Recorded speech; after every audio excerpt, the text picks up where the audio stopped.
মই সকলোকে অনুৰোধ কৰিম এই ভিডিঅ' আপোনালোকে আমাৰ অঞ্চলত জিলা পৰিষদৰ প্ৰতিজন প্ৰাৰ্থী বা কেণ্ডিডেটছ যিকোনো দলেৰেই হওক বা যিকোনো আপোনাৰ নিৰ্দলীয় হওক আপোনাৰ প্ৰাৰ্থীসকলৰ ওচৰত পঠাব বা শ্বেয়াৰ কৰিব।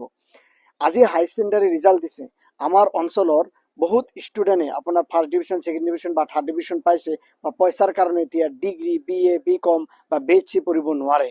মই এই জিলা পৰিষদসকলক অনুৰোধ কৰিম, চাই নিৰ্দলীয় হওক যিকোনো প্ৰাৰ্থীয়ে হওক, আপোনাৰ কি হয়, জিলা পৰিষদৰ টিকটৰ কাৰণে আপোনাৰ 20 লাখ 25 লাখ টকা খৰচ কৰিলে আৰু নিৰ্বাচনৰ কাৰণে প্ৰচাৰৰ কাৰণে 70 পৰা 80 লাখ টকা অৰ্থাৎ 1 কোটি টকা খৰচ কৰিলে।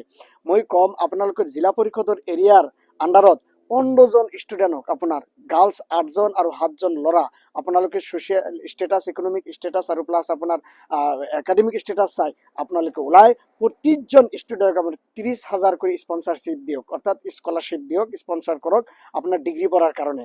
কাৰণ আমাৰ হায়াৰ এডুকেশ্যন ৰেট একেবাৰে কম। আপোনালোকে যদি 1 কোটি টকা খৰচ কৰিব পাৰে, 4.5 পৰা 5 লাখ টকা আপোনালোকে কিয় কৰিব না। আপোনাৰ জিলা পৰিষদৰ আণ্ডাৰত আপুনি 7 তাৰিখৰ পিছত কি কৰিব না কৰিব এইটো আপোনাৰ কথা। কাৰণ আমি বহুত দেখিছোঁ এতিয়া শিক্ষাৰ ক্ষেত্ৰত আমাৰ সমাজত আপুনি কি কৰিব, 7 তাৰিখৰ আগতে 15 জন ষ্টুডেণ্টক আপুনি প্ৰতিজন ষ্টুডেণ্টক কিতাপ কিনাৰ কাৰণে 10,000, আপোনাৰ হোষ্টেলৰ কাৰণে 10,000, এডমিশ্যনৰ কাৰণে 10,000, অৰ্থাৎ প্ৰতিজন ষ্টুডেণ্টক 30,000 কৰি আপোনাৰ 15 জন ষ্টুডেণ্টক অৰ্থাৎ 4.5 লাখৰ পৰা 5 লাখ টকা আপুনি দিয়ক। তেনেহ'লেহে ৰাইজে আপোনাক ভোট দিব। কাৰণ 7 তাৰিখৰ পিছত কি কৰিব না কৰিব, আপুনি জয়ী হৈ বা কি কৰিব সেইবিলাক পিছৰ কথা। আগতে নগদ ফগদ দিব লাগে।